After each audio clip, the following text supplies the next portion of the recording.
first things first. Rest in peace, Dr. Phil. Oh, yeah, that's for real. Yeah, that's right. That's the J Cult theory. You said Dr. Phil, by the way, not Uncle Phil. Uncle Phil. Dr. Phil. You were making a hit, and I was like, wait a minute. No, I didn't first realize things first. that. Yeah. Dr. Phil's still kicking, right? He'll live forever. Unfortunately, yeah. He was the worst of the two. Wrong Phil died.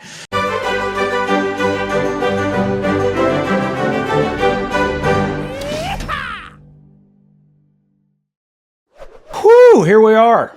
Yeah. Sorry, that's well read. But we can be here. We can be here too. Hold on. I was going to say it's well read, but I thought you were just going, whoo, because you were in agony, which is both shows. Like, that's not exclusive to well read.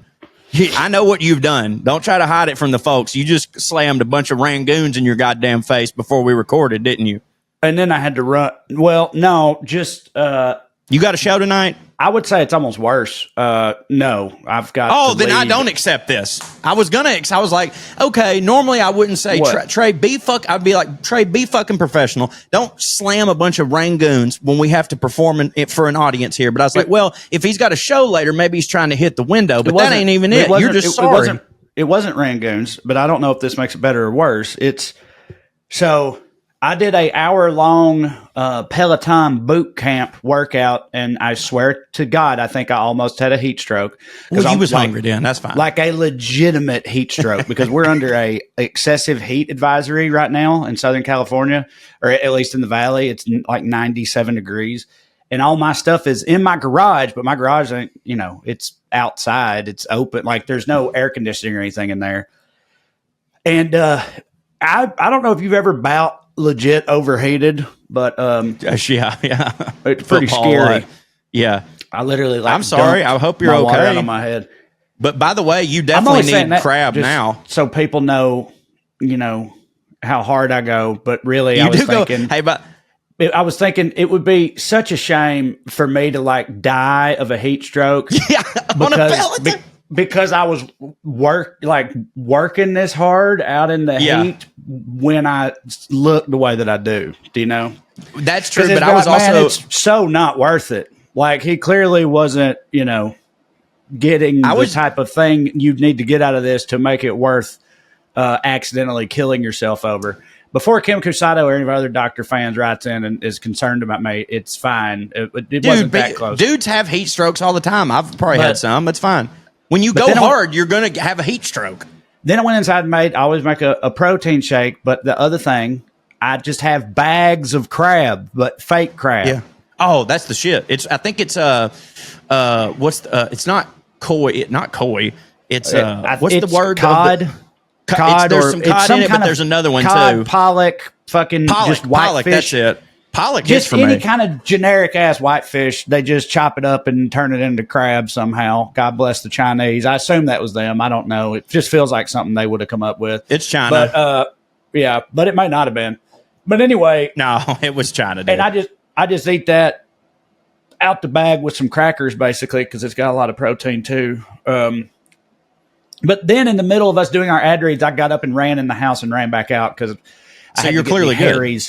Harry's razor to show y'all.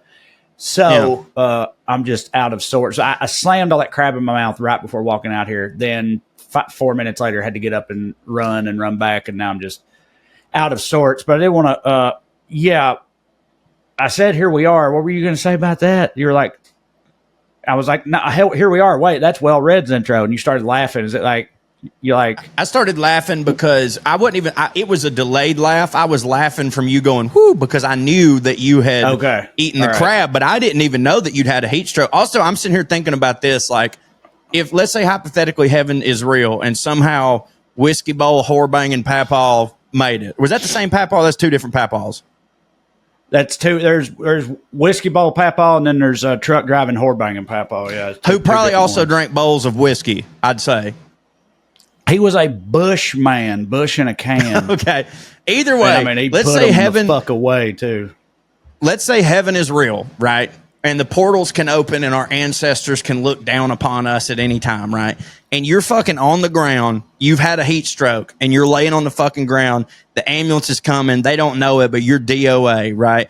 And your ghost of a papaw is sitting there watching you of a heat stroke in a room next to a fucking stationary bike while there's some bitch on the TV just going, one more time, work it, work it, work it. Like, how fucking hard is the left coming from him? You know what I mean? Yeah, no, for sure. For the record, and it's funny because sometimes people take issue with this, or including Katie, because it's like, this makes me sexist, apparently, or whatever. But you only do dudes. Well, I only use dudes on Peloton, and they're not all gay either. They have gay dudes. That's such a thin line of are you gay or are you sexist? I don't take the gay dudes classes because they're too much like women. Peloton a lot of it is centered around music, and that music don't go. Gay fellers' music just don't really jive with me as a general rule. No offense to our gay fans. And I know that's painting with a broad brush because I'm sure all of y'all have very varied. But a fitness instructor, gay man, you're gonna get yes.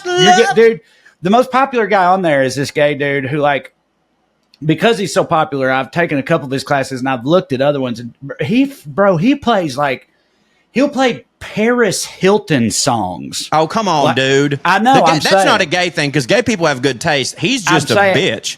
But anyway, so, but the women part, it's not, there's one chick on there who has great musical taste, but I just can't. It's not because I'm thinking of my papaws. It's not because I'm thinking about my dead papaws watching me in that scenario you're talking about. But it just, but it is a version of that. It's just, I don't even need to feel their ghost watching me. I'm just insecure about that. So it's like, well, I'm doing, this a dude. It's a straight man doing it, so it's like, because they're big, huge jacked black guy doing like military like moves and shit. It feels way less gay, is what I'm saying. Yeah, yeah. Don't get me wrong. I like to see a big old sweaty black jacked guy. Yeah. Sweat dripping down the crack of his ass. It just doesn't. It's not like. It feels like some P90X shit. Well, I don't think your papa would be any happier. Stuff. I don't think your papa would be any happier if this black guy was telling you what to do on a bicycle. Yeah, like that would not be good. He knows. I'll have him know. All my favorite instructors are white, of course. As a general rule. I would like to think that's a coincidence, but. Why is it Peloton sent? I know you already got one, but like I feel like this show is prime for Peloton. Like why aren't we sponsored by them? Honestly, you should get a new one, and they should send me one. No, for real. I haven't reached out to them or nothing, or I haven't tried to tweet at them or something and be like, "Hey, look how many followers I've got." Or I haven't tried any of that, but I've been mad. I'm going to. For years, kind of now, because I have talked so much about Peloton. Dude, we're on nobody's radar. While being what I know, right. We are on nobody's radar. I know. We're just in the fucking wasteland, just talking every week.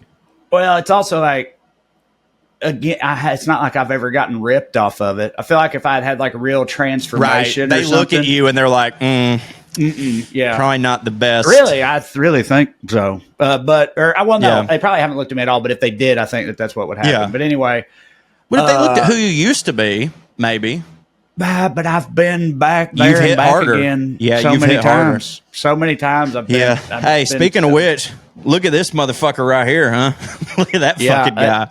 Look at that fucking guy. That's one half of the Four Locos boys. Yeah, that's one half. Do you remember? I don't have my picture. I could try to find my picture. Can you find I bet you can find the Four Locos boys picture that Drew sent. I don't know how to find that though. Hold up, Burns. If we end up not talking, I remember that being on Facebook, but I think I saved it. Did he spell it FOR? Four Locos? No, it's gone forever. Yeah, me and you hit the chin. That's when Chinstrap was playing.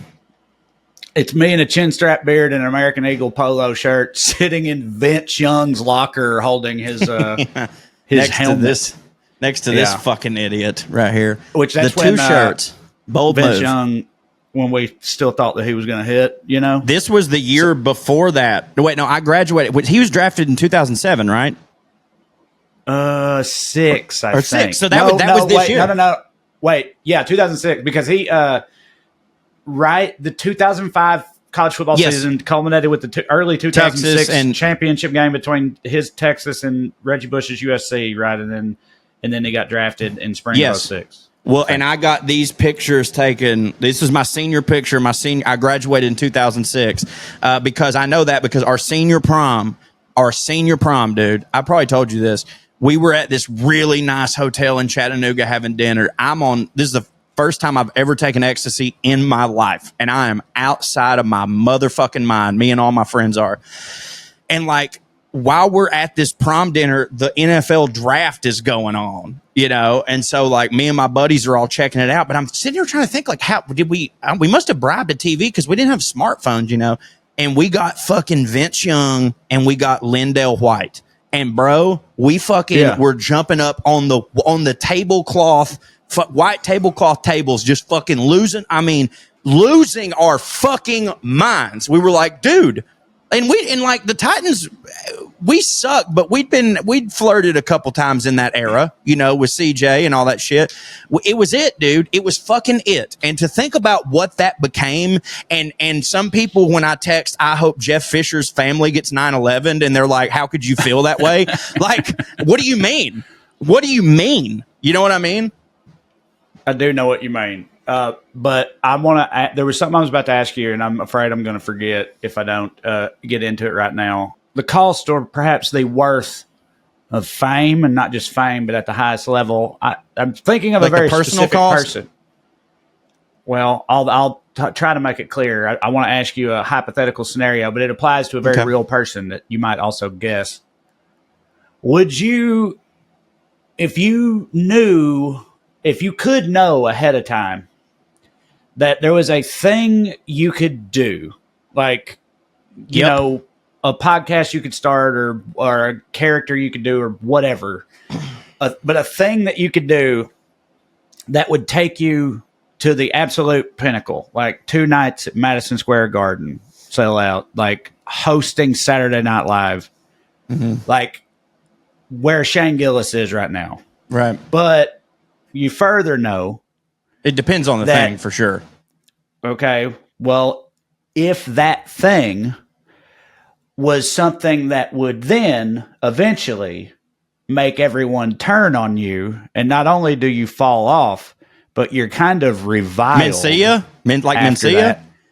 He's an example. The specific person I was thinking of was the Dice Man, Andrew Dice Clay. I watched the Dark Side I'd of love Comedy. to have Dice's career. Yeah, well, you mean he's reviled by like feminists or whatever now? No, well, he's had a renaissance lately. So I feel like the kind of narrative or whatever shifted on him a few years ago. He started getting put in movies, and he becoming almost like hard luck comeback story. Which he was great in Blue Jasmine. And people always say that know him say that like Andrew Silverstein, the guy, is he played awesome a character, guy, so people love him, and so.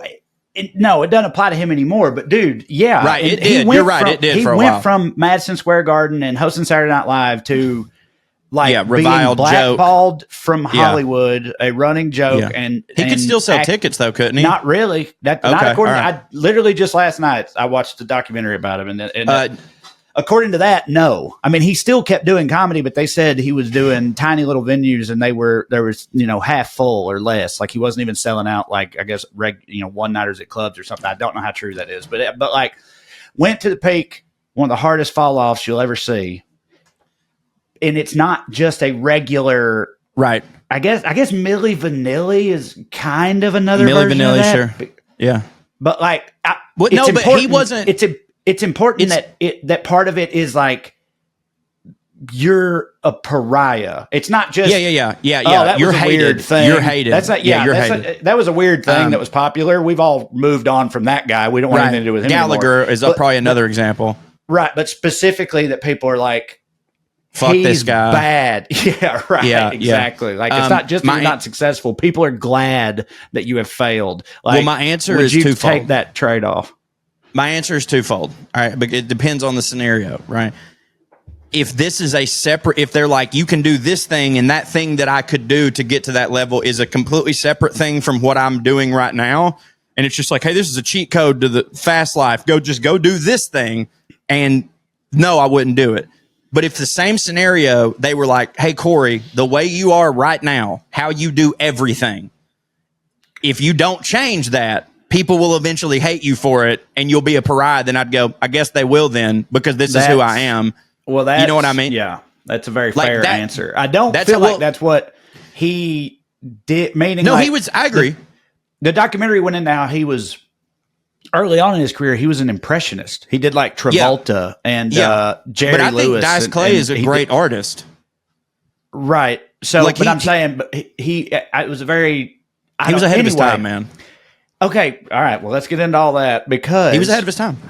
He was definitely ahead of his time. And as far as like people, I didn't realize that even then, like in 1990, people were saying like, this is the worst thing that's ever happened. Comedy is making the world worse, which is directly relevant to the world we live in today. So today it's like, no one says that about Joe Rogan's comedy, but they say that about his, his podcast or his presence, and not just him, but Theo and all these Andrew Schultz and all these other guys. And it's like, no, it is. It's relevant in that regard because they do, like people do say that are not the same people. The people on the left might say that, and then the people on the right will go, that's ridiculous. Used to, we could just take a joke. And it's like, not really, because Dice Clay was a target from the right and a target from, and a bunch of feminists and shit like that too. Well, yeah, no, it definitely wasn't right. His Italian meatball jersey domestic abusers were no. You're not hearing what I'm saying. Who plant crack on black guys fucking loved Andrew Dice Clay, bro. I know that. I'm talking about the Christian right. The Christian right was a lot different back then. That because he was saying, like, they didn't like him because he was dirty. They didn't like Eddie Murphy because he was dirty, right? This is the time when, like, Naughty by Nature is like, they've got FBI files opened up against them because the Christian right, like, Naughty by Nature was also objectifying women and shit, but it's not like the Christian right came to their defense like they would a white man that was objectifying women. What I'm saying is the Christian right back then didn't like anybody that was being filthy and stuff like that. So when he's got those people against him and the fucking left-leaning feminists, like, he's fucked. You know what I mean? Yes. So here's what I'd always thought about Dice Clay, basically, to me, up until I watched this documentary last night, was that he was like, he peaked in 1990. You watched a documentary last night. Nice. Yeah, I said Where's that already. I said that I didn't hear you say that part. I thought you just talking about. It's the dark side of comedy, and it's his episode. You've seen that show, right? Have you seen any episodes? They're all on Hulu. I didn't even know about it. Well, I know you know about Dark Side of the Ring, right? Yeah. So Vice is doing it. It's Vice doing it. Dark. It's the same guys. Comedy. I know those guys. They're great guys. Well, there's 2 seasons, 10 episodes each, and it's, I haven't watched all of them, but there's Richard Pryor, Dice Clay, Robin Williams. I'm furious now. I've met those guys several times at wrestling events, and I thought we hit for each other, and they didn't interview me about none of this shit. Dark Side of Comedy. Come on, guys. I'm not going to name no names here, but you'll probably be even more insulted by that when you watch the episodes and see some of the people that do interview. Yeah. Thank you. Anyway, I know I will. Anyway, but like, I've watched a few of the episodes, and the episodes do hit for me. It's just some of the people every now and then you can tell they're really hamming up the whole thing because they're back on TV again or whatever, that type of thing. But anyway, before I watched that last night, my perception of Andrew Dice Clay as someone who grew up in a 90s video store, we had Ford Fairlane on VHS. I obviously knew who he had been, but by the time I started making memories, he had already. We only knew him as the pariah. Yeah, we only knew him as the pariah. So I didn't think that much about him. Like then at that time, it was Chris Rock, and it was those dudes in the late 90s, Chris Rock and Chappelle and like Eddie Izzard and stuff for me. And I never even thought about Andrew Dice Clay. And then when I got older and started looking back on it, and I saw the clips and, fucking, hey, bitch, what's in the bowl? Fucking all that, like the fucking nursery rhymes. They're so funny. They're so funny and stupid. It is funny. And I was always like, you just said it's so fucking stupid. It's so, so mainly I was like, oh, this dude was like a complete cartoon character. Sure. Yeah. And it's so over the top. It's a Cable Guy thing with him. That it's funny, Yeah, right. It's like him the and Cable Guy are the same dude version of Larry the Cable Guy. But what I mean by that is not just that they're like what I think, and you can tell me more because you watched the documentary, but like Larry the Cable Guy, Dan Whitney, was also not like this all the time. Like you said, Silverstein started out in impressions, and like the Cable Guy was just a 5-minute bit he did, and his manager was like, "That's what people like. Do that whole thing." And I'm certain that happened with Dice Clay, where he was doing a whole bunch of stuff, and they were like, "Look, the thing everybody likes is the fucking Little Miss Puffet." So character. Like, that's 100% exactly what happened. But and like you can see why that would happen, right? So, but. That's what I thought of it. I was like, yeah, man, fucking Dice, he hits, right, whatever. And then again, he starts having a career renaissance later. We both know people who have worked with him and know him and stuff. Nobody ever says anything but good things about him. Greatest guy in the world. So I've always been like, yeah, hell yeah. Yeah, he was fucking, he didn't deserve that shit that he got, and people just kind of didn't get what he was really doing or whatever. That's kind of what I always thought based on the clips I had seen. But in this documentary, they showed some other clips that I had not ever seen before. So I shouldn't holler at him right now and say, will you come on Putting on Airs? Andrew Dice Clay? I was going to send him a message to see if he wanted to come on. You have Andrew Dice Clay's phone number? I can get it right now. I know a dude that has it. No. Are you about to say some heinous stuff? No, well, I wouldn't say I'm saying any heinous stuff. I'm saying that they showed. I always thought it was like, that was too much of a backlash. People were too sensitive back then, which is funny because they, like you said, they always say, like, back then people could take a joke. Lucy and Ricky couldn't sleep in the same bed. That was the Tipper Gore era, people were overly sensitive. He didn't deserve all the shit that he got. I'm so glad he left that bitch. But then I watched, our boy AG definitely deserved better for sure. But but when I watched that last night, and some of the clips they showed, I was like, God damn, I didn't know he went that hard, dude. Like, and when I say went that hard, they weren't even a couple of them weren't even rhymes. Oh, they're almost none of them were rhymes. First of all, again, I mostly knew the rhymes too. None of these are rhymes. These are like bits, but some of the bits are not even. They're not even bits. They're just mean things. I'll say one of them, except even this one. Even this one, I can't remember all of them, but this is one that I was like the most, that made me go the most like, fuck. He said, we ain't even got, we ain't got no gay guys in Brooklyn, there's no gay guys in Brooklyn. He's like, something, yada, yada. He's like, all we got is a big fucking sign that says, welcome to Brooklyn, with a dead queer hanging from it, right? Except he didn't say queer. He said the F one. Oh, see, queer would have actually, like, you could sort of, it's still not funny, but it's better than the other one. I know, but I didn't have the ball, even though I was quoting him, and I always say that's my philosophy. I didn't have the balls to say it, because it's a hard thing to say. It's like, right, it's like, oh, God, again, that's not, how is that even a joke? It's just like, if the only way that's funny, I know people are going to be like, you're policing comedy. The only way that's funny is if a gay guy says it. If a gay guy says that, like if Andrew Mateo or whatever said that, that's a hilarious joke. If he said about a neighborhood, that's so funny. That's so hilarious. Funny. Yeah, you're and right. this is all, That's and you're getting a lesson in context here, folks. It's not you can't just look at a quote and decide if something's funny. Because or Tim Dill, either way, if a gay person says that because they have the authority to say that is funny. Right. But coming from Dice, playing that macho, here's the deal. And people don't, I understand that you like to go, oh, it's all jokes, it's all jokes, it's all jokes.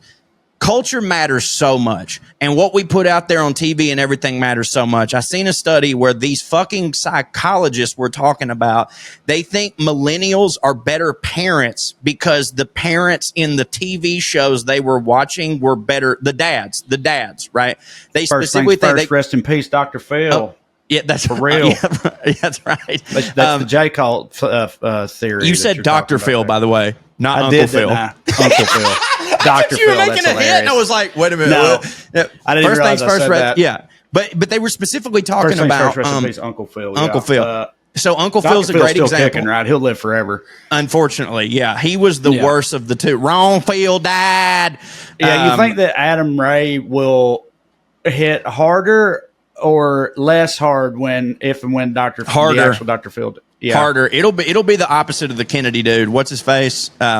Von Mater. That's why I said that, because that's what I was thinking of. Von Mater was a Kennedy impressionist. Kennedy got shot, and that guy's career ended overnight. Adam Ray's way too talented for that to ever happen anyway. He's way too many other things, Kennedy was too beloved for it to ever go on again. Dr. Phil's a fucking joke. You know what I mean? Very valid that's point. all it is like Kennedy, everybody made fun of his accent, but like he was considered by a large portion of the country an American hero. Dr. Phil, even the people who like Dr. Phil are still like, I mean, you know, he's still a bit of a goof.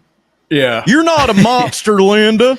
Hey. It's so funny that I said Dr. Phil in the middle of that. It's great. I waited for a second because I was like, I not get it? I saw you. I thought there was like a delay or something because I had no idea that I said doctor instead of uncle. I was afraid. I was like, well, you missed that he was talking about a documentary. Maybe you missed a fucking Fresh Prince. Anyways, there was a thing that came out that was like, you know, people, our generation that grew up where like we saw Jim Halpert, we saw Phil Dunphy, we saw these guys who were not afraid to be a dad, who were not afraid to be a quote girl dad, who were very sensitive. The generation before us saw fucking Al Bundy. Then the generation before us saw fucking Archie Bunker, and they had this notion of like, this is what men are. They don't are millennials though. Like, no, they're not. No, they're what millennials watched. Al Bundy, I would say the kids that watched. Like, I watched Modern Family in, like, college and shit. I would say and The Office, too.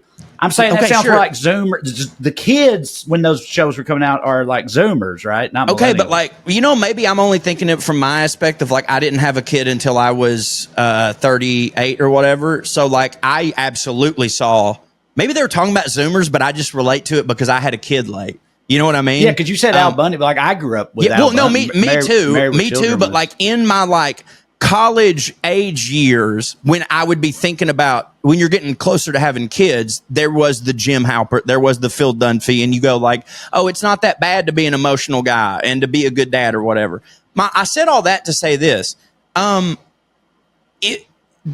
Andrew Dice Clay going up there and saying Brooklyn, there's a sign that says welcome to Brooklyn with a hanging faggot on it. Like, that affects culture, and that emboldens people that like Andrew Dice Clay to be like, yeah, we hate gay people and shit like that. So like anyone saying that you don't have that responsibility when you're any type of entertainer putting stuff out there, especially when you're a caricature of a belief system, is insane. I'm not saying it's fair. I'm not saying it's right, but like it is true. Like your words fucking matter when you put them out there, whether you like it or not. And another thing they talked about was like, they were like a lot of these shows, he got massive. He was at MSG and all this stuff. And it's like, and it started to feel like rallies and shit. And they showed clips from the and again, these fucking rock chewing, knuckle dragging, spaghetti idiots fucking up, you know, just sentient goddamn meatballs fucking like in the crowd, just fucking, you know, pumping their fist in the air and being like fucking, you know, the bitch got a bone of her own, you know, or fucking whatever. All in.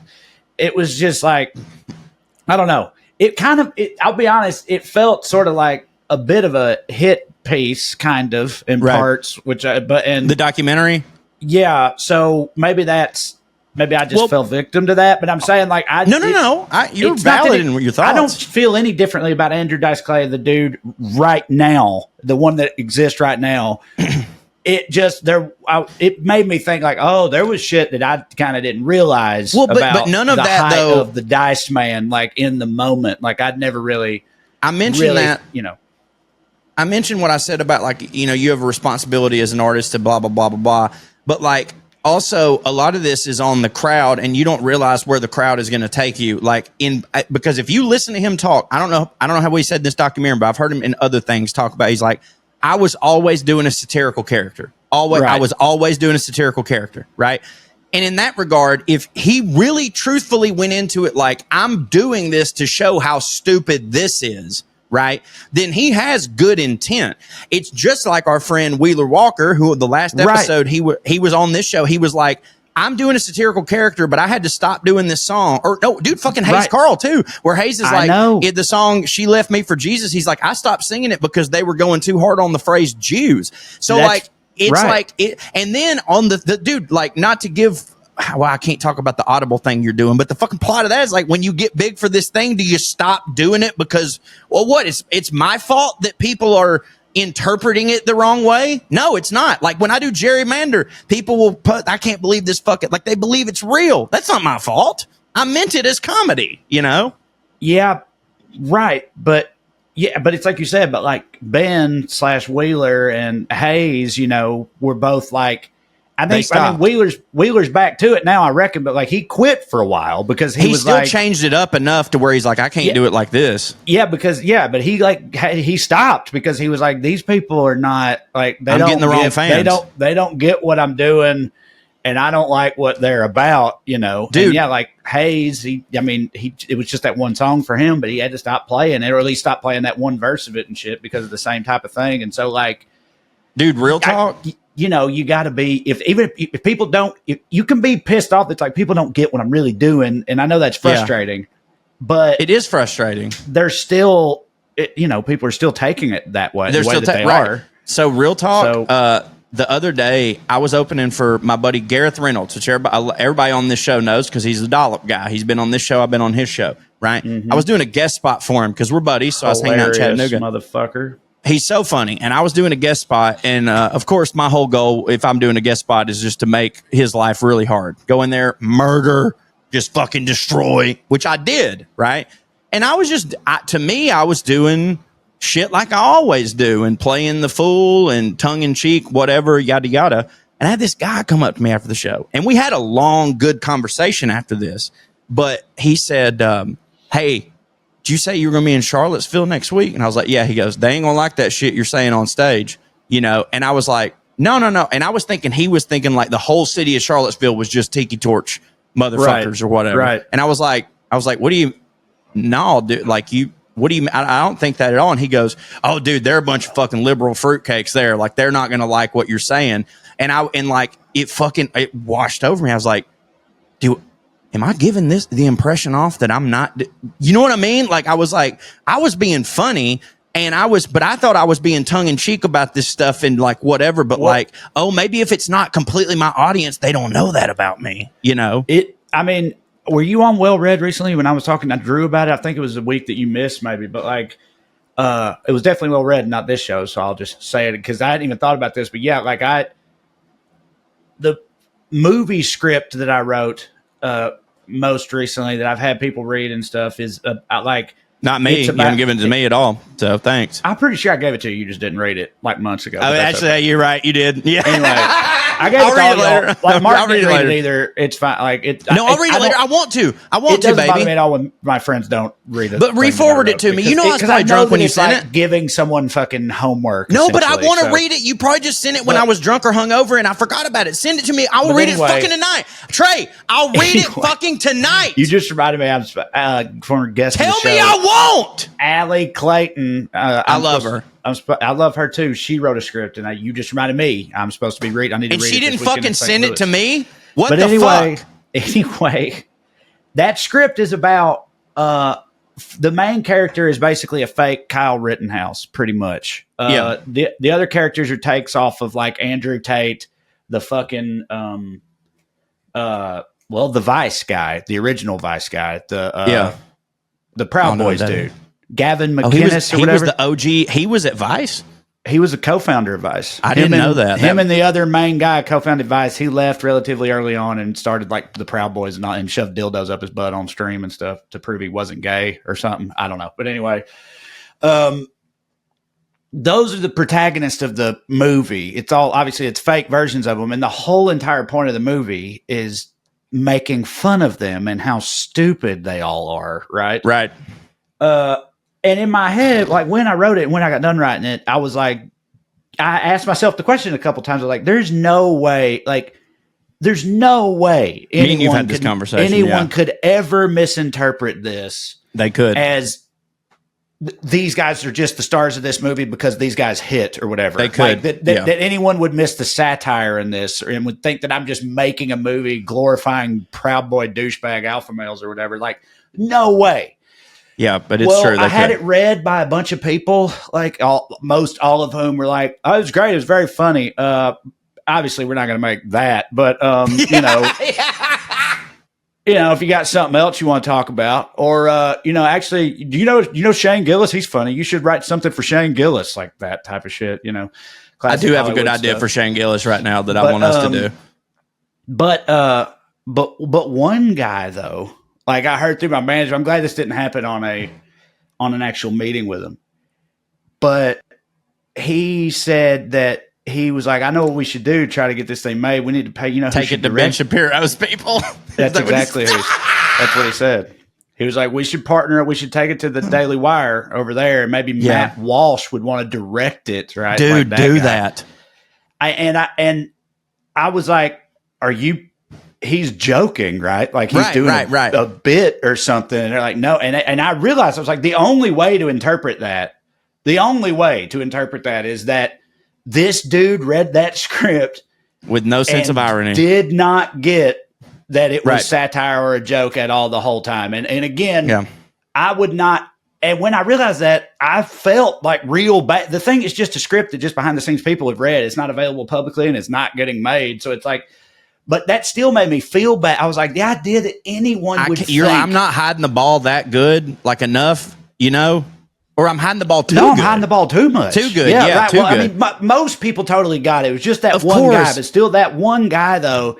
Yeah. Because I thought about all that, and I was like, it's not possible. Like, no human being could possibly misinterpret this. And then it happened. Chickamauga people, bro. So, I know maybe me and you've talked about this. I don't know. But, like, when Travis Tritt went on this, like, fucking, like, block rage on Twitter where he was blocking anyone that was a communist or whatever. It blocked me too because I talked shit about him. I wrote a parody to his song Trouble called BLOCKED, Blocked, right? Mm-hmm. And I put it out in the video. I just acted like Travis Tritt would, but also was like bitching about blocking people. And I thought like, well, everybody know this is me calling him kind of gay, and stupid. It went viral in Chickamauga from like old coaches of mine who were super Republican being like, yeah, Corey's finally on the right. You know what I mean? And I'm like, what? And because like, I was like, I can't remember the shit that I was saying in the song, but like as Travis Tritt, I was saying some heinous and awful shit. And they took that as me, co-signing those beliefs, when I was like, no, that's what he thinks. And that's stupid. But they heard it and they were like, damn right. Fake Travis Tritt. That hits, Do not ever underestimate. Never. Because it happens. Hey, we need to take a break. Well, let's take a break. I'm a wallet man. Have been my whole life, y'all. I'm very neurotic about my wallet. I'm a triple tapper. I don't know if you know what that means. It's a system I've honed over the years now. Every time I stand up or get out of a car or whatever, I go tap, tap, tap. Front, back. Those are my pockets. I got to make sure that my wallet, my phone, my keys. That's also a cheat code in Donkey Kong, by the way.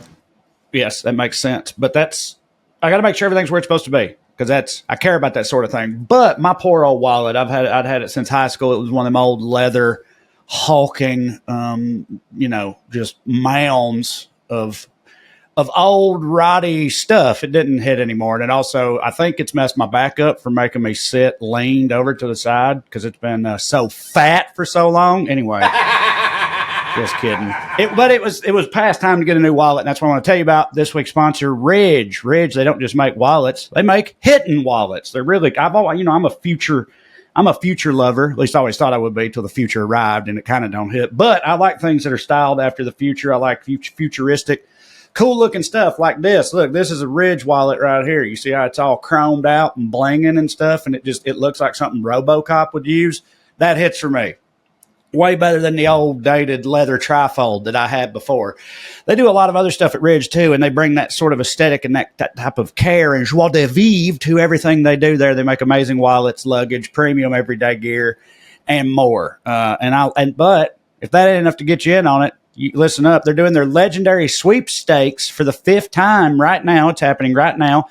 And this is truly ridiculous, this thing. This year, 2 lucky winners will get to choose between either a $280,000 Lamborghini Huracan Sturato, a $100,000 Hennessy Velociraptor. I found out last time I said, that's a cognac dinosaur. That's not. That's a real hitting truck is what that is, it turns out. Or you can get 100 G's in cold, hard cash, baby. Now, I feel like, it feels like an obvious choice to go with the Lambo. It's worth almost triple the amount of the other two things. That makes it just practical. Also, Lambo's obviously hip, but it's a truck named after whiskey and my favorite dinosaur.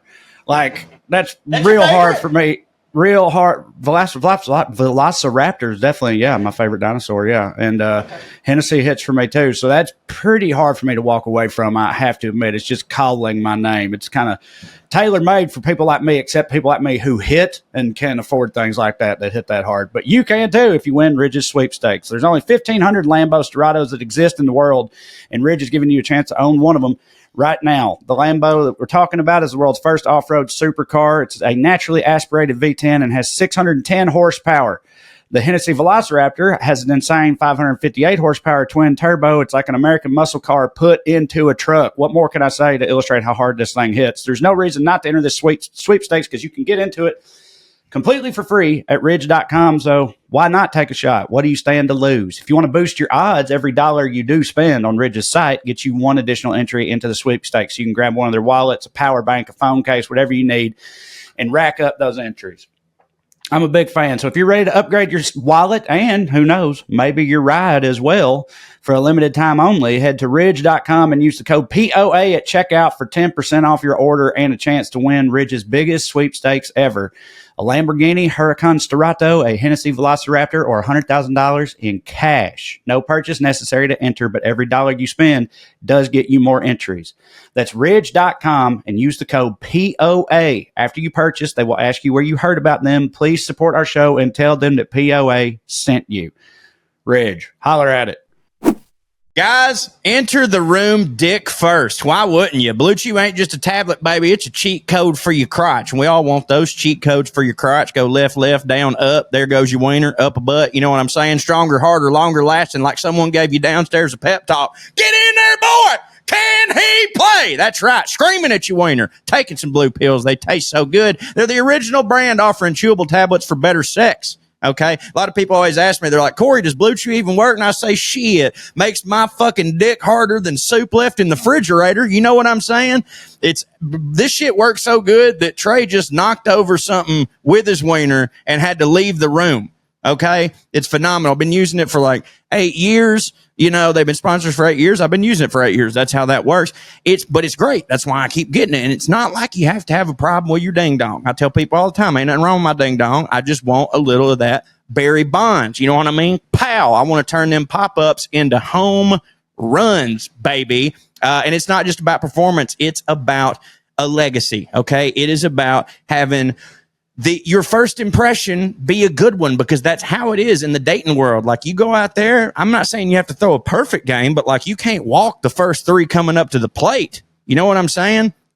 Give her group chat something to talk about, because you know, when you lay it down, they're talking about how it gets up. Nothing makes you more of a legend than a little BlueChew. Discover your options at BlueChew.com. And we got a special deal for our listeners. As always, get your first month of BlueChew for free. Just use promo code POA at checkout and pay $5 for shipping. That's it. Join BlueChew's mission to upgrade humanity one thrust at a time. Head to BlueChew.com for more details and safety information. We thank BlueChew for sponsoring the podcast, and Trae back from the dead.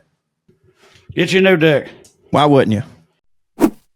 Y'all, because of the way God made me, I don't hit, right? My head don't grow hairs on it. And that's always bothered me, because that means I've got something to do, because he won't just magically make it, go all the way. He's like, nope, just that top part. That top part ain't going to hit. So you're going to have to shave your head a lot. And that was always a bummer until I found out about Harry's. And by found out about Harry's, I mean, they sent me a sweet razor. And trust me, y'all, as someone who has spent almost 20 years now having to shave his head because he's bald, it's like they've all bothered me, because my head also be shaped wrong. Like, it's got corners and stuff where it ought not have corners. And like, it's kind of a pain. Harry's is so sharp, and I guess ergonomics the word, that like, it's been a pleasure. Normally where I'd have to just be like up there wearing it out. You know what I mean? Like Bugs Bunny on Elmer Fudd's head. Like, Harry's is just such a smooth little, I feel like I'm getting my neck shaved, and there will be blood or something, like one of them old school cuts. Like, it's amazing. Right? And if your razor gets dull too fast, or it irritates your neck, I'm sure that's you as well. Also, they cost a whole bunch. You know what I mean? It's a total scam. But Harry's is amazing because not only is it cheaper, but like they just be sending it to you. It's affordable and they just be sending it to you. And also, they have a blade factory in Germany, and that's a country that knows a little bit about weapons. Trae, tell them more about Harry's. You got one of them SOBs, don't you? Right here, right in front of you. Look at that thing. Look at that. You said ergonomic. Look at you using big words, but you're right. Yeah. That's exactly what it is. Every one of their razors has a weighted ergonomic handle that gives you total control. You can see here, this one's orange, like my beloved Vols. I don't know if they knew that. I doubt they looked that far into it. It's a little bit more Texas orange, but... Well, it's first of all, it's two different shades of orange, right. And I would argue in this, I would say one of them. Shut up, it doesn't matter. True. Anyway, they send me orange, which I appreciate. Orange. Weighted ergonomic handle, no more slipping, no more awkward angles. It feels like it hits because it does. Yeah, you pick something up. Like if you ever had like a cheap ass disposable dollar store razor and you pick it up and you're like, this don't hit. No weight, don't hit.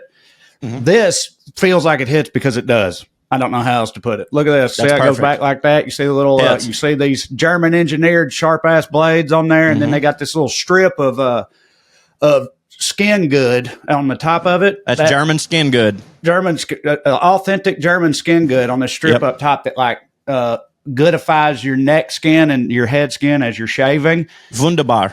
Pretty sweet. Wunderbar indeed. But Harry's doesn't just make razors. They've got the whole full line of grooming essentials. They've got shave gel, deodorant, body wash, everything you can need. All of it thoughtfully made and priced to stock up on. So for a limited time, our listeners can get Harry's trial set for only $8 plus a free gift at harrys.com/POA.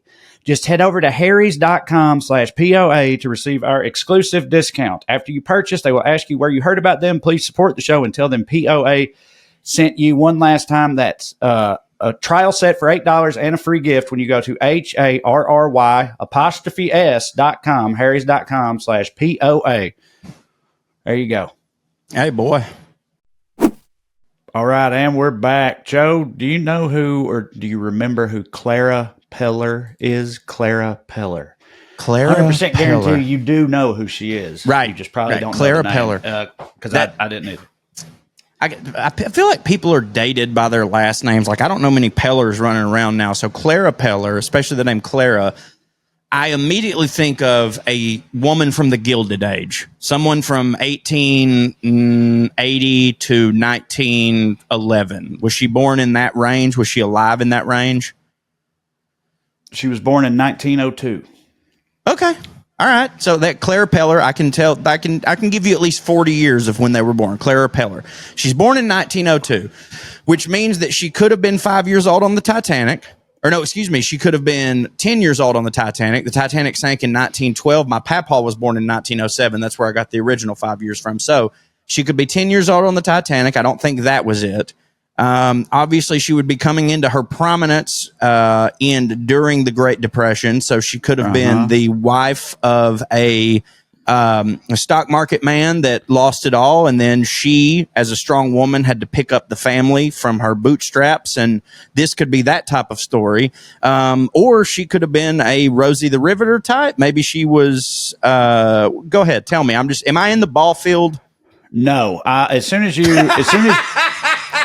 I knew you wouldn't, but it's understandable though. It's like, was I making educated guesses? You were, based on the info. I knew as soon as you said that sounds like an old timey name. Was she born between this window? And then she was. As soon as that happened, I was like, that's actually going to throw him off. And the reason that threw you off is because she came to prominence and like definitely nation, if not maybe worldwide prominence. I don't know about worldwide, but national prominence in her 80s.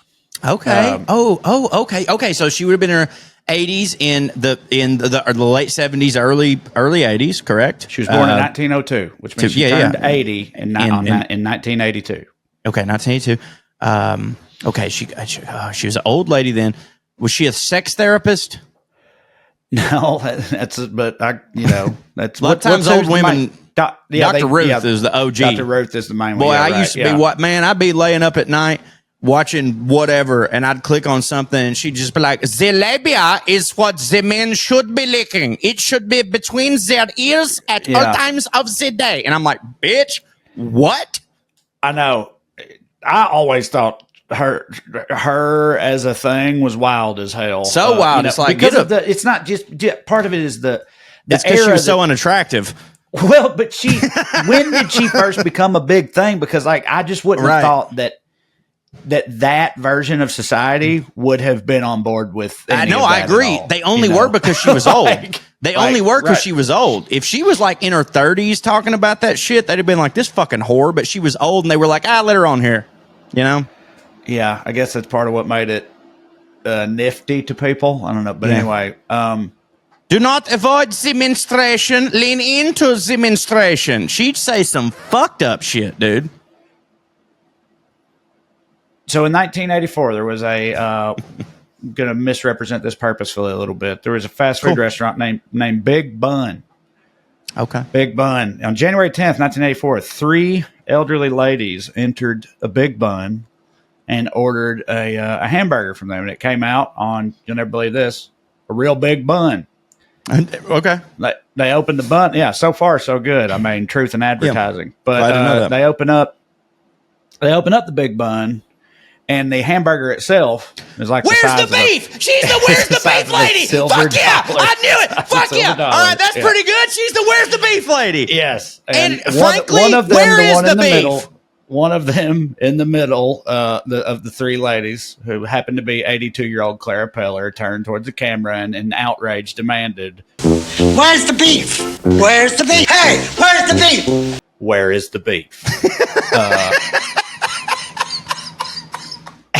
And that made her a cultural phenomenon and cult star across the U.S. and Canada. Wendy's sales jumped more than 30% in the following year, up to nearly $1 billion. In 1982? In 1984. $1 billion? 1984. Still? They said the Wendy's senior VP for communications at the time, Denny Lynch, stated that with Clara Peller, we accomplished as much in 5 weeks as we had in the preceding 15 years. Dude, Clara Peller got these motherfuckers Avengers Endgame money. That's insane. Right. I know. And it's like, it's just, I mean, why? Like, why? What do you think that is? Like, we've talked before over the years about how, like, you just never know what's going to hit and what ain't going to hit or whatever. You can't know. But, like, I mean, where's the beef? Like, but Trae, here's the thing. Why? They posed a question to the industry, and no one but Wendy's could answer. Do you understand? Yes. Except for years later, Arby's, because they have the meats. Right. Yes. But no, you really don't. It's crazy. Like, I tell this to Amber all the time. Like, or our fans sometimes, they'll send me a message. They're like, "Hey, can you make a viral video about this?" And I'm like, "No." Like, I'll say immediately no. I'm like, I mean, I could make a video about it, but like, could I make a viral video? They're like, "You've had viral videos all the time." I'm like, well, let's get not liberal with the use of all the time. But like, I assure you, and I can speak for me and Trae, anytime something went viral, the last thing on my mind was, this will be the one. You know what I mean? Like, it's rarely, like, every now and then, you got a hitter and it will hit, but like, viral is just like, it's the most evidence of we all are on it's string theory. We're all on the same plane, and there are some things, and we don't know how to unlock them, but when you do, it connects with the majority of people, and Where's the Beef did for some dumb fucking reason. I know, but I'm saying it's like, I just wonder why. Like, we weren't there. That was 2 years before I was born, 3 or 4 years before you were born. Like, but we still know it. We still know it, but like, were people at the time were they just going around and saying that? Like, like when we were in high school, like, what's that? Yes, they were. Like, they were just walking up like, "Hey, Joe, where's the beef?" Like, yes, they were just doing that. Like, and in what context? I saw a tweet the other day that was like, you young motherfuckers don't understand. Before Twitter, we was just going around quoting Anchorman to each other, and that was it. Like, we was just doing in real life memes. Right. Yeah. So like, yes, like that, because that is by the technical definition of it, because memes like technically started with like Egyptian hieroglyphics and stuff like that. Yeah. Yeah. We talked about on the show. Far before that, but yeah. Yeah. You're right. But like, that is just what that is like. And it is stupid. But like, if you look at everything that's popular now, it's also stupid. Like that's the thing that somehow permeates, like Angry Cat permeated the fucking left, right, center, Bernie, fucking whatever. Like it's always stupid as fuck. And we always look at it and go like, why couldn't y'all have listened to George Carlin? If this hits for you, but like it is like that. Yeah. But it's just wild. But, so you know what? Do I get points? Do I get like a free t-shirt or something for guessing? You like to guess stuff. It hits for you. I do. Yeah. You know what ultimately happened with Clara Peller? And where's the raped by an executive? Yeah, the age of 85. Yeah. So first, I don't know. I'm sure she got no royalties. She was born in Imperial Russia, one of 8 or 9 children. She don't even know how many brothers and sisters she had. That's some old Russia shit right there. That is some old Russia shit. You know. Yeah. Her father left Russia in February 1906. So she lucked out there. They settled down in Illinois. Was that like leaving South Africa in 1992? Was it similar? Yeah, I don't know. That's a good question because I know what you mean by that, but I'm not sure the timeline of like should the we Russian applaud Revolution him and all that shit. Yeah, I don't know. Yeah.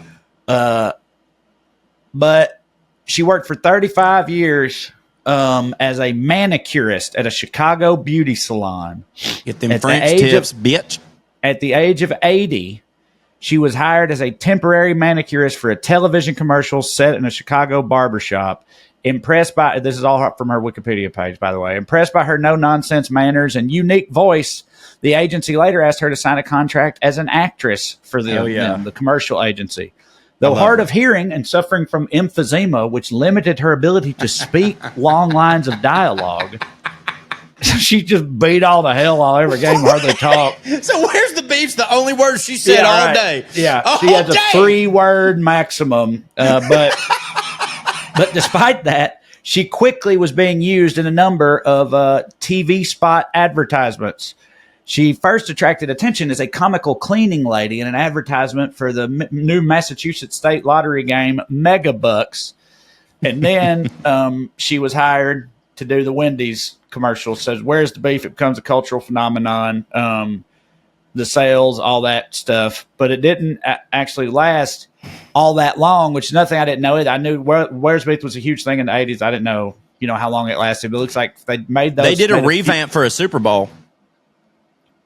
Right. Who was it? Who was the old lady in that? I can't remember. Famous old lady? Because this might have been Betty White. Old lady was definitely dead. Yeah, I think it was Betty. Was it Betty White? I just remember it coming back. I don't know. Maybe. Betty White would have been the greatest choice for that.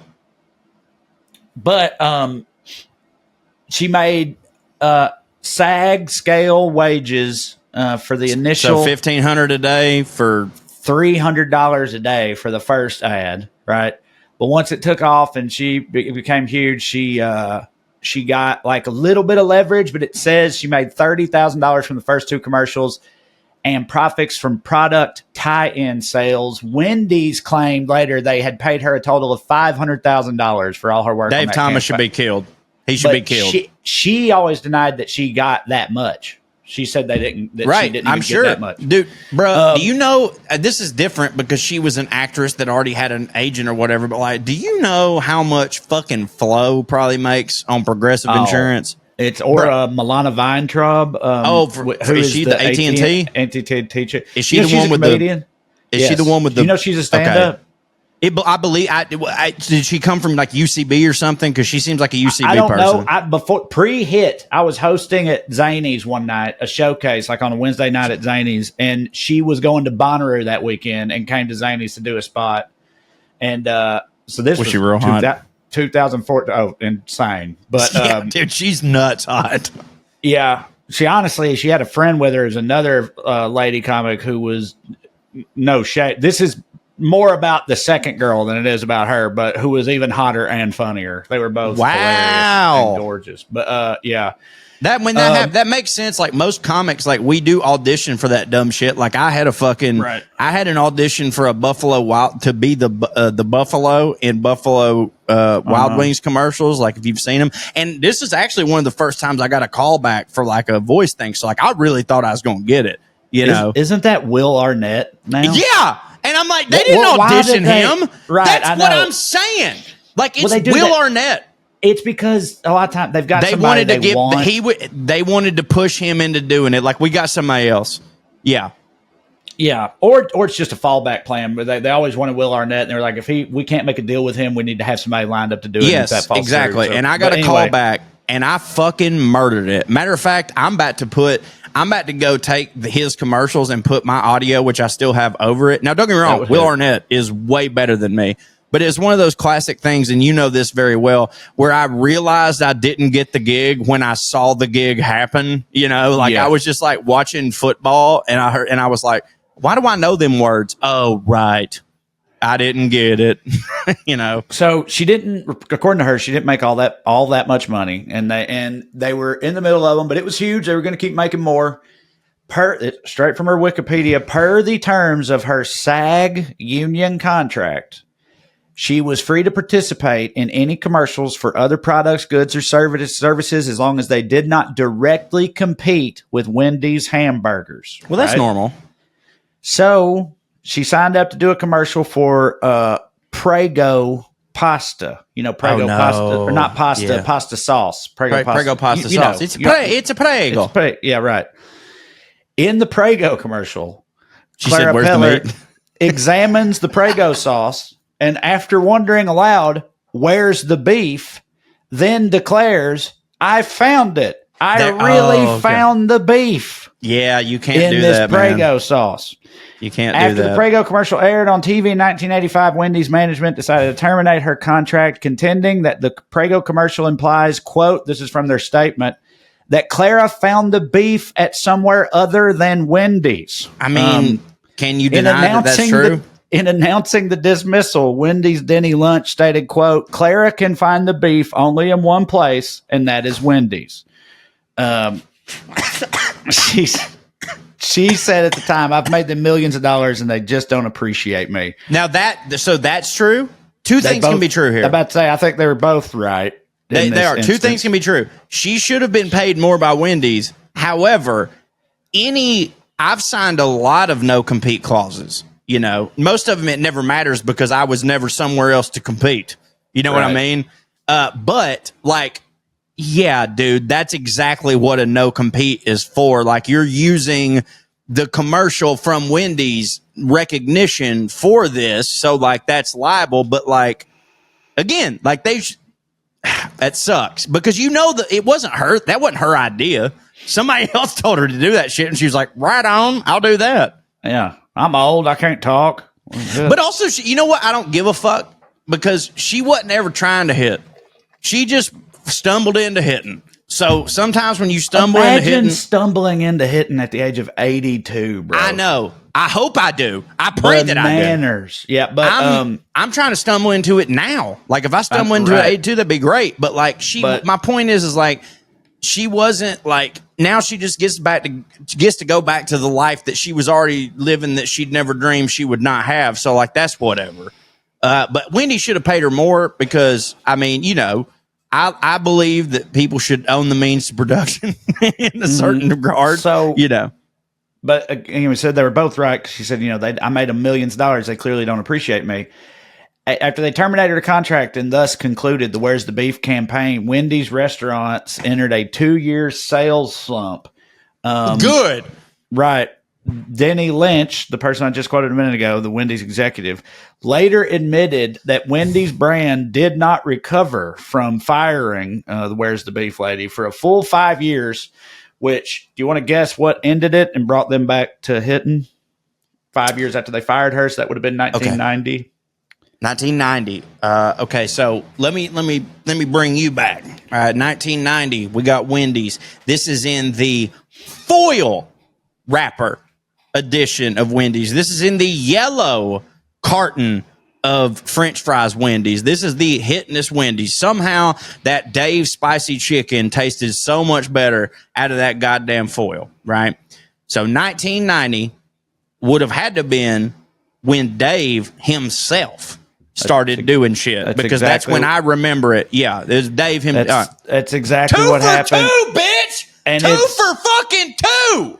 That's another thing that's wild to think back on, is that, like, the white man stepped in and saved the company. Is what happened. That was the real him. Like, when is that? Yeah, like, ever happened? Actually founded this company, and then after having been gone and retired years later, swooped back in to save it by doing something he never had even done before, and that worked. Like, he's an all-timer, dude. Dave Thomas is an all-timer. Pretty fucking nuts, right? That like, happened. Do you know who founded Taco Bell? No, but we could find Me either. Me either. We don't know. But I'm saying that's the point. Like, with it's different. KFC's different because it's like that was built on the back of Colonel Sanders and probably some black people. But like that, he was their mascot. But you're right. Like, it is insane that Wendy's had been doing a thing, and the whole thing was, this is my daughter, even though I'm sure that lore had not really been like talked about. And then he's like, shit, I got to step in and save my own fucking company. And he did it. And like, that's pretty gangster, dude. Right. Also, can I say this before I talk more shit about Wendy's?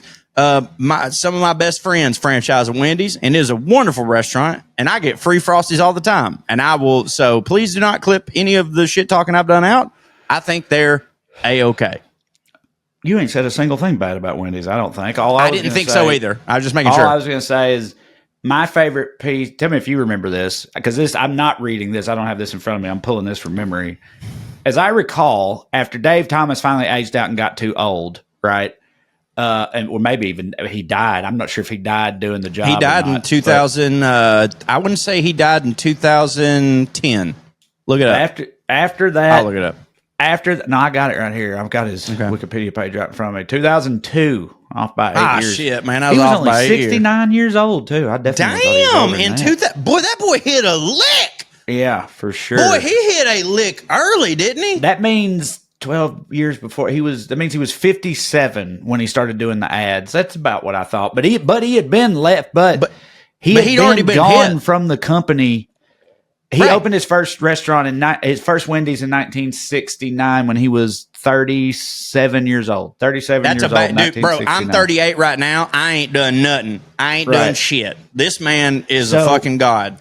Anyway, what I was going to say is, after he leaves, they didn't know, like, or he dies. They're like, well, now what are we going to do? We can't do Where's the Beef again or whatever. And the way I remember it is that they were like, well, we'll pass the torch. Everybody knows Wendy's is named for his daughter, Wendy, right? That's the redhead on the front. Like, everybody knows that.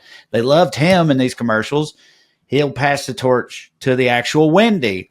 And she were fat, though. The way that I remember it, yes, I was about to say, fact check me on this. They did a few commercials with the real Wendy, who happened to look, a little like kind of a less hitting Winona Judd or whatever. And she was big, redheaded, whatever. All American gal for sure. Donna McDonald, looked like she'd make cook a hell of a fucking tater tot. Hot dish casserole.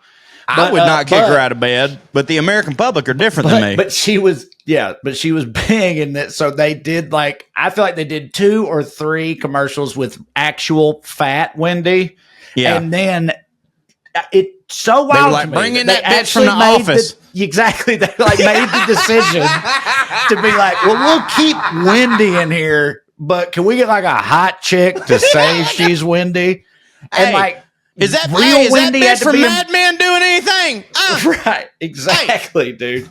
And that, like, I don't know. Like, I just feel like that's the type of thing. That's another one of those types of things that, like, if a company pulled that move today, that it would be all over Twitter and the internet and stuff. Like, they would get raped so hard for that. But in 2003 or 4 or whenever that was, like, no one, I mean, I remember noticing and laughing at it, thinking it was hilarious, but like, no one gave a fuck. But that's just such a funny thing. Speaking of which, crystals, like started in Chattanooga. Crystals. Yeah. Hell yeah, I know Crystals. You kidding me? I ain't gonna mention any I've always names. kind of preferred White Crystals Castle to White Castles, honestly. Absolutely, dude. Crystals is shit. The double crystal. The double I didn't crystal. know that Crystals isn't. Dude, double crystal with cheese. Double crystal with mayonnaise. Add mayonnaise. Add mayonnaise. Yeah. Hey, add mayonnaise. I didn't know that they weren't like everywhere the way the White Castle. I know, me either. A lot of people don't. Right, they're all over that part of Tennessee and stuff, and a lot of people don't even know about Crystals. But it's the shit, man. I ain't had Crystals in forever because we ain't got them out here. But yeah, anyway, what were you gonna say about them? If anybody listening don't know, it's like a White Castles type thing, except I think but like only in burgers. Only in Tennessee, apparently. And I didn't know that either. I was like, I grew up with it, And I knew that they started in Chattanooga, but I was like, well, surely they're everywhere because they fucking rock dicks. Like, they're awesome. They were also the only restaurant aside from Waffle House that was open 24 hours. So, like, when you've been drinking, like, you go get a Crystal sack, like a sack. The only ones that had a sack. You get a sack full. It was 24. Burgers, and they were so steamy that they would keep all the motherfuckers hot the whole time. And like, dude, I might be talking out of my ass, but I'm pretty sure that like a steamer pack of like 24 back when we were drinking, when we were like 19, 20 or whatever, was like, I don't know, $11. So like you could feed everyone in the, like everybody could get 5 little Crystals, they were fucking awesome. So number one, the first time I actually saw a real KKK member was inside of a Crystal. I saw the Grand Wizard. Bitch was wearing a purple ass cloak, right? This bitch he was in there eating it like in his cloak and shit like that. And right. like, so he's the main. He was the Grand Wizard, Wizard of the North Georgia chapter of the Ku Klux Klan. Me and my family was in there, and like we got up, and like my mom was like, "Let's take this to go, let's take this to go, whatever." And I remember my mom and dad, like I listened to them in the front. Mom goes, "That was the Grand Master, the Grand Wizard of the Ku Klux Klan." And like years later, I was like, "Did I dream that?" And I asked them about it. They were like, "No, he lived right over there, and he used to eat at Crystal all the time. They'd have meetings." So like, just fucking Crystals happening, and the Grand Wizard of the Ku Klux Klan is just sitting there, and then here's my ass just like, oh man, this is great, but hold up, why did I bring up Crystals? Oh yeah, I know, because the family, and I'm not gonna mention their names because I don't want nobody on putting on airs to be looking up nobody, but I know I used to work for a florist. This is very putting on airs. I used to work for a florist who taught me the fanciest ways to make, is it Valentine's Day? Make the arrangement like this. I used to do funeral sprays, which funeral sprays are different. You got to get a wire cage. You got to put paper on the back. You got to fucking, douse these flowers through it. It was a whole thing, and I learned how to do it. He taught me how to make flowers and stuff. Like, so he's like, and he would give them, when I was dating a girl, he would always be like, "Hey, take this home, give it to a girl, whatever." He was gay. He died of AIDS. You know how it go. You know how it go. But anyways, one night he was like, "Hey, we're doing this big party, And I was like, "All right, word." He's like, so me and him had to stay up all night. He was fucking snorting Xanaxes. I was smoking weed, snorting Xanaxes, snorting Adderall, drinking vodka, whatever. And we're making all these arrangements. He's like, "There's this party in Chattanooga." And I didn't realize it, but it was for the people that like owned Crystals, And so like we went and set all that up, and he's like, "Hey, we got to go to this lady's house and set her up with all these other flowers." She's like, I don't know if she's the matriarch of the Crystals situation, but like she was an old lady that was somehow related to the Crystals shit, right? And he's like, "We're going over to her house." And we get over to her house, and like it was like a nice house, but like a nice house from the 1910s that had not been updated, which I love. But it was also like she ain't cleaned it either. It was all dusty, fucking cats running around everywhere. There was cat piss smell everywhere. And I'm like, "Where is this lady at?" And all of a sudden, this bitch rolls up on a goddamn, how them diabetics, like they got like a scooter, but they got one leg, but they got the other leg don't hit. So they got that scooter where they just be like that. You know what I mean? Yeah. Like they got a one leg scooter. This bitch rolls over here on this one leg scooter, old as fuck, probably like 85 or whatever. And she's just like, y'all ready to fucking go? And I'm like, what is happening right now? And she just breaks out a fucking gang of the like purest cocaine I've ever seen in my whole fucking life. The whole, like, just fucking cocaine all over the fucking table. And I'm sitting there snorting cocaine with this goddamn lady who like ain't got a leg, you know, like, and I'm just sitting there and she's like, them flowers are so pretty. And I'm like, yeah, but fucking bet right. You know what I mean? Them's aisles of emeralds right there, you know, fucking whatever. And then like, we boned out and homie was just like, and he was just like, yeah, I mean, we did. I probably did like a 8-ball with the lady. Like we stayed there for a while and we set up her arrangements. Like our job there was to bring her flowers and also like redecorate the inside of her house. So we did, and she couldn't go to the party because she was too old or whatever, but she was still snorting fucking cocaine. And so we're all doing this cocaine and shit. And, anyways, then we left. Boned out a minute ago. Boned out, like that's when you leave. I didn't fuck this lady. We boned out. What I thought. Okay. No, like we had to fucking get out of here. Well, like we had to. You never know, man. I was like, no, that's right. No, I did not fuck with a mama who he then fucked and has. Oh, dude, I could have totally fucked her. I could have 100% fucked her, but like I'm not. You know, I've always been weird on like your legs got to be one. Both of your legs need to be far enough away from your pussy. You know what I mean? I can't be. Sure. Like, you know what I'm saying? But it wasn't good that, policy. But it was just like, we were just having a good time doing cocaine. Best cocaine I've ever, well, no, that's not true. The best cocaine I ever had is my buddy stole from a fucking dentist because they had medical grade cocaine where if you stuck the fucking popsicle stick in, you pulled it back, sticky on both sides.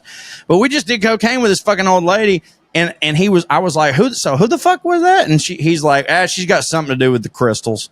You know, like that's what she got something to do with the crystals. And I'm like, all right, bet, you know, and then we left. And, but regardless, like, I still think they're better than White Castle, even if you take that away, you know? That's why Crystal hits harder than Chick-fil-A for me, too.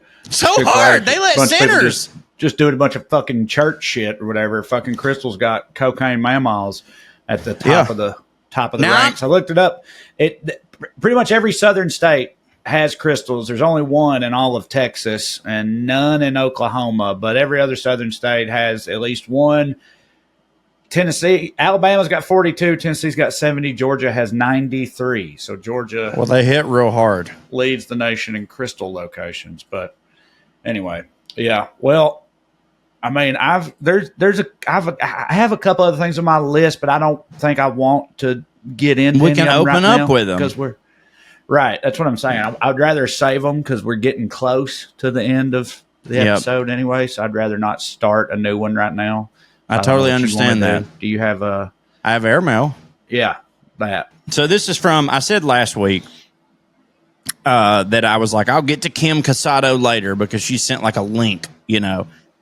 So I'm getting to her now, but this is actually a completely brand new message because you can't shut the fuck up. So the subject line is, you stank what you eat. Parentheses, tarar explained. So that feather we was talking about last week. Yeah. I love that Kim. Of course, Kim has cracked the case on this like centuries-long mystery that, as I understand it, everyone has said like, no one can decide for sure. So many people have reviewed this and the information, everything, and trying to figure out exactly what's up with this guy, and they just don't know. Kim's like, I can tell you right now. So let's see what she says. I don't know if you remember. It might just be part of it, though, to be fair to her. I hope this is the case. But I don't know if you remember, but last week you literally, like, while I was talking about this, you were like, I bet Kim's going to write in, like, I know what this fucking guy like, you said that. So she says, greetings, co-presidents of the Skewniverse. And then in parentheses, Mark and Drew can be co-secretaries of looking buff in a tank top. First off, I'd like to say, Kim, you've already moved up our list right here. Big congrats. We know that Mark and Drew are not here for managerial positions. They are merely cogs in the machine, and it's clearly me and Trae running this whole thing. There's some big, God damn it.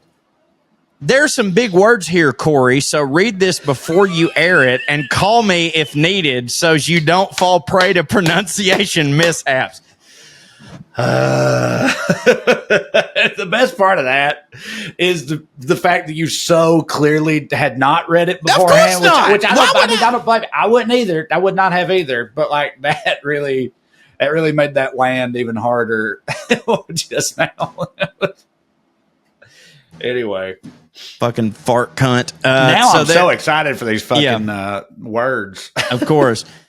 Ever since Corey's live YouTube on August 12th, when myself and most of my fellow Chosters first learned of the existence of terrari, I assume I'm saying that right, I've been researching possible medical explanations. There is no single explanation of his condition, and the rarity of it suggests 2 or more conditions falling upon a single unlucky bastard. He needed to have some hyperphagia, shoving too much in the pie hole condition, combined with malabsorption, parentheses, in your mouth, then right out your ass. All right. Right. The most probable eating condition. Yeah, you got that. I got that. No, I'm saying like the only way that we were talking last week about how is it possible this guy did all, and it's like he had to have been just not, absorbing or processing all the stuff that he was eating. And so he was just always hungry and utterly insatiable, and it just went in one hole and out the other hole. Ain't no way to be. Well, that's what Kim says. The most probable eating condition is Prader-Willi syndrome, or PWS, a genetic abnormality associated with the absence of expression of genes on chromosome 15.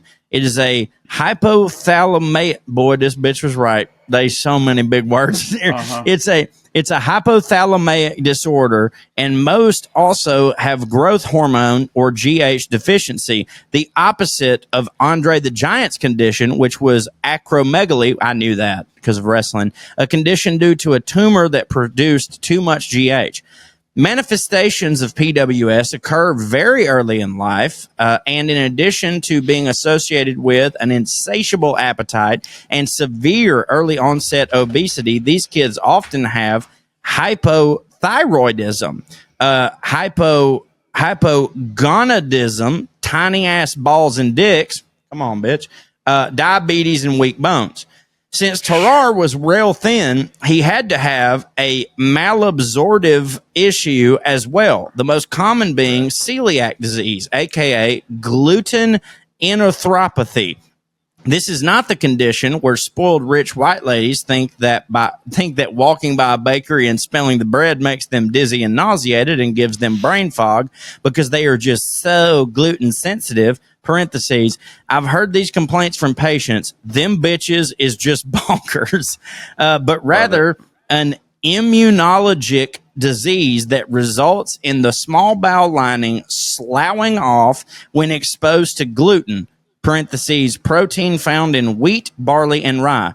This can result in malabsorption of nutrients, and when it manifests in childhood, it can be pretty severe. This is the likely reason for Tararar's constant diarrhea. Why the fuck he felt compelled to eat live puppies and kittens is unclear, but might have been psychosis related to vitamin deficiencies from his malabsorption, or maybe he's just a wackadoodle. Parentheses, it's an industry term. Alls I know is if the fuckface made one step towards Calvin and Hobbes, bitch going down. His body, goddamn Kim. All right, she's still going. His body odor was a combination of the proteins secreted in the sweat of beef eaters. We got that. Boy, we got that. The sweat of beef eaters? Yeah, meat sweats. Combined with the unbridled fermentation of intact proteins and sugars within the colon. You think Drew's farts smell bad? This dude could clear the nosebleed seats at Chase Center when standing at center court, a rancid, festering, putrid, vile stench that would scare away even the hyenas and vultures. Not that it sounds like he ate much in the vegetable department, but other foods like broccoli, cauliflower, cabbage, onions, garlic, cumin, curry, fish, and alcohol can all create metabolic byproducts secreted in sweat, which can get metabolized by skin bacteria into some major stank. Think, y'all, dude was French. If the French thought it smelled a foul, dang, just dang. Trae made that joke, but thank you, Kim. His wide mouth, big stomach, and accommodating butthole.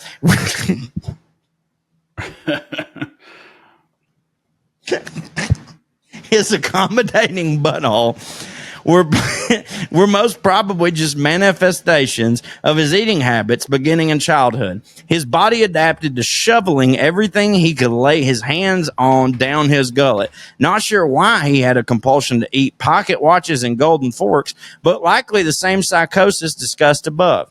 Bracket, excuse me. I once treated a dude who ate rocks. I put the scope in his stomach, and it looked like a river delta in there. Yes, Corey, I treat stomachs too, parentheses, and I know what causes hiccups. Don't be telling me my business. Oh, sorry, that's from, I was doing a stream, and I was talking about how scientists can't figure out what causes hiccups, and Kim was just like, I know what causes hiccups, and I was like, shut up, bitch. No, you don't. And so that's why she said that.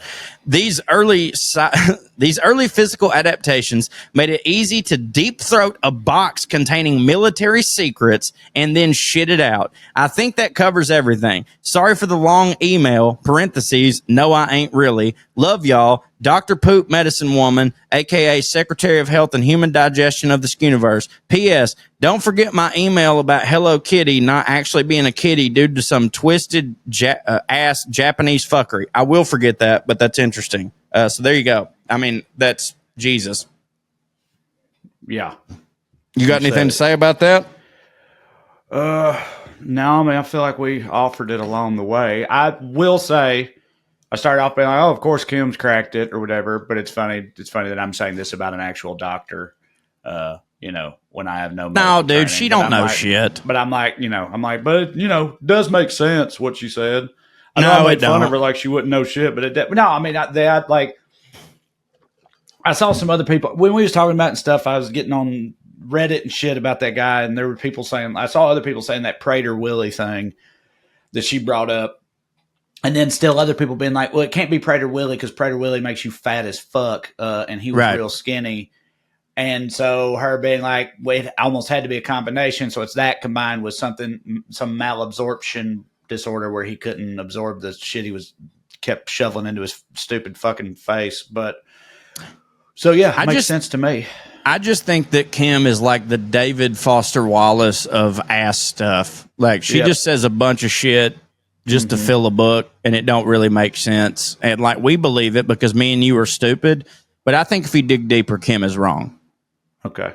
Well, I can go with that. That's fine. All right, you ready to wrap it up? Fuck you, Kim. All right, where are you going to be this week, Trae? If you're listening to this when it comes out, I'm in St. Louis, Missouri at Helium. Please come see me. After that, it's... Let's see, what is it? It's Buffalo, Syracuse, Albany, Hartford, every city in Ohio, pretty much. Richmond, Virginia, Alexandria, Charlottesville, where Cho just was. Milwaukee, Madison, Dallas, Oklahoma City, Nashville with Cho and Drew, Sacramento, Spartanburg, Wilmington, Appleton, Wisconsin, and more. Those are all up already, but there's more coming. All at TraeCrowder.com. So come see me, please. Hey, if you like this show and you like me, the CoreyRyanForster.com has all sorts of stuff where you can get a cameo from me.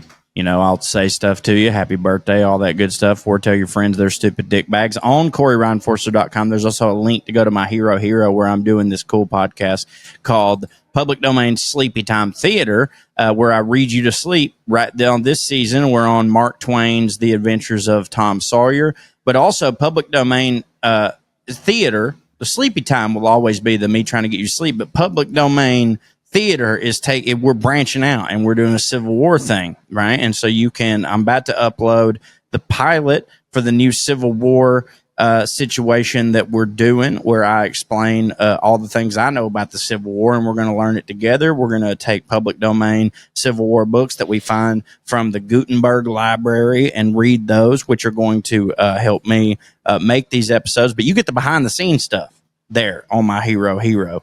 What else am I doing? That's it, I think. Just stupid stuff. Stay fancy, motherfuckers. Skew. Here's Lydia Lovelace. 1, 2, 3, 4, 1, 2, 3, 4. Royalty and rednecks are alike. They both like cutting and picking fights. Biscuits and baked beans where they don't belong. Sit on down with Corey and Trae and learn some fancy shit today. We'll laugh a little even when they're wrong. They'll take you to a place where if you call someone a cunt, nobody cares. They keep it debonair at putting on airs, putting on airs, putting on airs.